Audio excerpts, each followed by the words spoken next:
Once upon a time, in a small town where the dusty streets echoed with laughter, there lived a boy named Samuel. He was poor, in fact, so poor that his family counted every grain of rice before dinner. But Samuel had one thing he cherished above all: a pair of old, worn-out leather shoes. They weren't new. The leather was cracked and the laces were mismatched. But to Samuel, they were treasure. Those shoes made him feel like he belonged. One winter morning, on his way to school, Samuel noticed a girl about his age sitting barefoot by the roadside.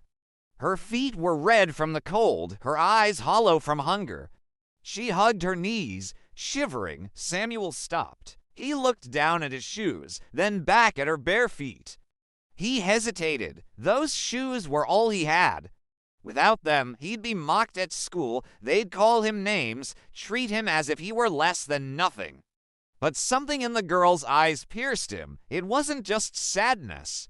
It was a silent, wordless desperation that echoed the emptiness in his own stomach. That night, Samuel couldn't sleep. He thought of her curled up on the street, thought of how his shoes kept his feet warm while hers bled against the stone.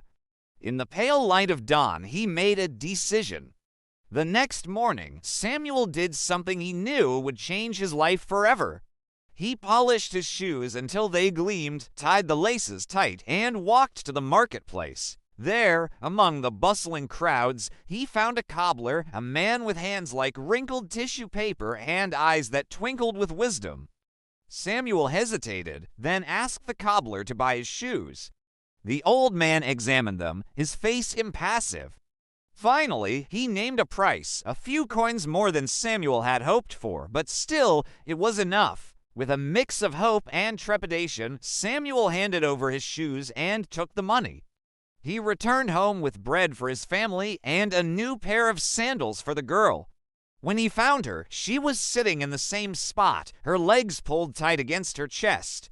Samuel walked up to her, his heart pounding. "Here," he said, extending the bread and the sandals. At first, she looked at him with wide, suspicious eyes, then slowly, as if afraid to break the silence, she reached out and took the offerings. She slipped the sandals on, their simplicity a stark contrast to Samuel's former treasures. Then she hugged the bread to her chest. Tears welled up in her eyes as she whispered, "Thank you." Samuel didn't wait to see what she would do with the bread. He turned and walked away, his heart lighter despite the ache in his feet. Years passed. Samuel grew older, but his worn-out sandals remained